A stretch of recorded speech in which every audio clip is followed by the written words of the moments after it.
మరి ఇప్పటి వరకు చట్టబద్ధ విషయంలో ఇప్పటి వరకు కూడా అసెంబ్లీలో బిల్ పాస్ చేయలేదు. 420 హామీలు దొంగలు దొక్కారు. ఈ రకంగా ఎన్నో సమస్యలు ఉన్నాయి.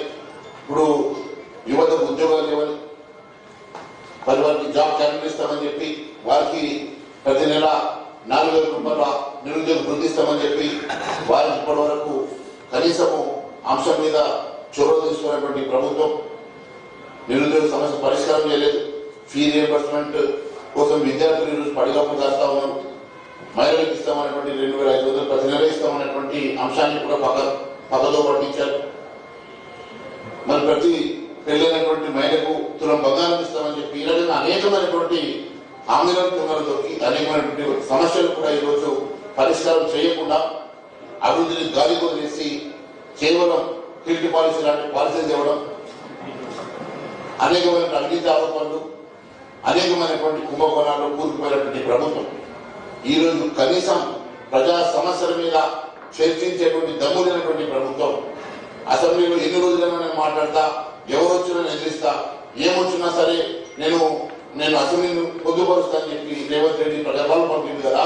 మరి ఈరోజు రేవంత్ రెడ్డి ఎందుకోసం అని చెప్పి తప్పించుకు తిరుగుతా ఉన్నాడో ఒకసారి మరి దీనికి సమాధానం చెప్పాల్సిందని కోరుతా ఉన్నాను. మిత్రులారా, ఈరోజు కిల్ట్ పాలసీ మీద మరి మీరు ఒకసారి చూసినట్లయితే నేను పవర్ పాయింట్ ప్రజెంటేషన్ ఒకటి చూపించాను. మరి దాని మీద చర్చకు అసెంబ్లీలో సిద్ధమని చెప్పిన రేవంత్ రెడ్డి ప్రభుత్వాన్ని అడుగుతా ఉన్నాను. సాగునీటి సమస్యలు, అనేకమైనటువంటి సాగునీటి సమస్యలు ఈరోజు మరి కేవలం 2 సంవత్సరాలు ప్రభుత్వం ఏర్పడి 2 సంవత్సరాల తర్వాత ఈరోజు కృష్ణా బేసిన్ మీద మాట్లాడదామా, గోదావరి బేసిన్ మీద మాట్లాడదామని రేవంత్ రెడ్డి ప్రభుత్వాన్ని నేను సూటిగా అడుగుతా ఉన్నాను. అనేకమైనటువంటి మైనర్ ఇరిగేషన్ ఇష్యూస్ ఉన్నాయి. అనేకమైనటువంటి చెరువులు, కుంటలు ఈరోజు బ్రీచ్ అయినటువంటి మన ఫ్లడ్స్ కి బ్రీచ్ అయినటువంటి అంశాల్లో కూడా ఇప్పటి వరకు కనీసం వాటి రిపేర్స్ కూడా మోచుకున్నటువంటి పరిస్థితి మనం చూస్తా ఉన్నాం. అనేకమైనటువంటి మరి ప్రాజెక్ట్స్ లో ఇప్పటి వరకు కూడా తేలిన వరకు కూడా వాటిని డిస్ట్రిబ్యూటివ్ సిస్టమ్ ని డెవలప్ చేయనటువంటి ప్రభుత్వం మరి పూర్తిగా సాగునీటిని నిర్వీర్యం చేస్తున్నటువంటి ప్రభుత్వం ఈరోజు మరి అనేకమైన అంశాల మీద మాట్లాడదని చెప్తా ఉంది కదా. మరి దమ్ము ధైర్యం ఉంటే అన్నిటి మీద కూడా చర్చకు సిద్ధమని చెప్పి అడుగుతా ఉన్నాం. అంతేకాదు, ఇప్పుడు మహిళలకు ఇచ్చిన హామీల అంశం కానీ, విద్యారంగ సమస్యల మీద కానీ, పంచాయతీరాజ్ సమస్యల మీద కానీ మరి ఈ రోజైనా సరే మరి పరిష్కారం చేయడానికి కానీ దాని మీద చర్చ చేయడానికి కానీ రాష్ట్ర ప్రభుత్వం సిద్ధంగా ఉన్నదని చెప్పి అడుగుతా ఉన్నాం. ఎస్సీ ఎస్టీలకు ఇచ్చిన హామీలు సైతం, బీసీలకు ఇచ్చినటువంటి మరి డిక్లరేషన్ సైతం ఇప్పటి వరకు నోచుకున్నటువంటి పరిస్థితి ఈ రాష్ట్రంలో దాపురించిందంటే ఇది రేవంత్ రెడ్డి సర్కార్ నిర్వాహకానికి తెలియజేస్తా ఉన్నాం. మరి ఎస్సీ ఎస్టీలకు బీసీలకు ఇచ్చినటువంటి అనేకమైన హామీలను తొందరలో తొందరగా కాకుండా దాని గురించి చర్చించేటువంటి దమ్ము జరిగినటువంటి ప్రభుత్వం ఈ రోజు కనీసం అసెంబ్లీ సమావేశాన్ని 4 రోజులు పెట్టి ఈ సమస్యల మీద చర్చించే దమ్ము జరిగి రాష్ట్ర ప్రభుత్వం ఉన్నదా అని మేము ప్రశ్నిస్తా ఉన్నాం.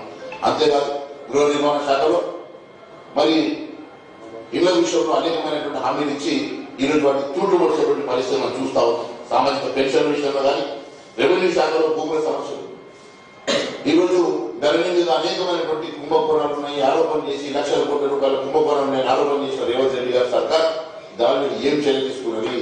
ఈ రోజు కొత్తగా ధరణి పేరులో భూహారతో తీసుకొచ్చి ఉన్న భూమిని హారతి పట్టించేటువంటి రేవంత్ రెడ్డి సర్కార్ పాత వాటన్నింటినీ కూడా ఒక్కదాన్ని ఇప్పటి వరకు కూడా ఎంక్వైరీ చేసేటువంటి దమ్ము లేదు. కానీ కొత్తగా తీసుకొచ్చినటువంటి స్కీమ్ లో సెటిల్మెంట్ చేసుకోవడానికి మాత్రం వారి సమయాన్ని కేటాయిస్తున్నారు తప్ప అసెంబ్లీలో సమస్యల పరిష్కారం కోసం చర్చించేటువంటి కనీస ధైర్యం లేనటువంటి ప్రభుత్వం దీనికి సమాధానం చెప్పాలని అడుగుతా ఉన్నాం. విద్యుత్ రంగ సమస్యలు అనేకంగా ఉన్నాయి. ఎక్సైజ్ శాఖలో విపరీతమైన అవినీతి, ఎక్సైజ్ శాఖలో విపరీతమైనటువంటి అవినీతి మీద ఒకవేళ చర్చించే దమ్ము ధైర్యం ఉందా అని నేను ప్రశ్నిస్తా ఉన్నాను. అంతేకాదు, బీసీ సంక్షేమ సమస్యలు ఉన్నాయి. అంతేకాదు, వైద్య ఆరోగ్య శాఖలో ఉన్నటువంటి అనేకమైనటువంటి అంశాలు ఇప్పటి వరకు అనేక నియోజకవర్గాల్లో కనీసం మరి 100 పడకల ఆసుపత్రి నిర్మాణం లేక, అక్కడ ఉన్నటువంటి మరి ఆసుపత్రిలో మందులు లేక, మందుల కొరత ఉండి చిన్న చిన్న మరి డిస్పెన్సరీలో కూడా పబ్లిక్ హెల్త్ పూర్తిగా ఈ రోజు ఈ రాష్ట్రంలో నిర్వీర్యమైంది. మరి వాటి మీద కూడా మరి చర్చించేటువంటి దమ్ము జరిగి రాష్ట్ర ప్రభుత్వానికి ఉన్నదని అడుగుతా ఉన్నారు. ఏ హాస్పిటల్లో కూడా కనీసం మందులు, బీపీ షుగర్ కావాల్సిన మందులు కూడా ఇచ్చే పరిస్థితులు ఈ రాష్ట్ర ప్రభుత్వం లేదు.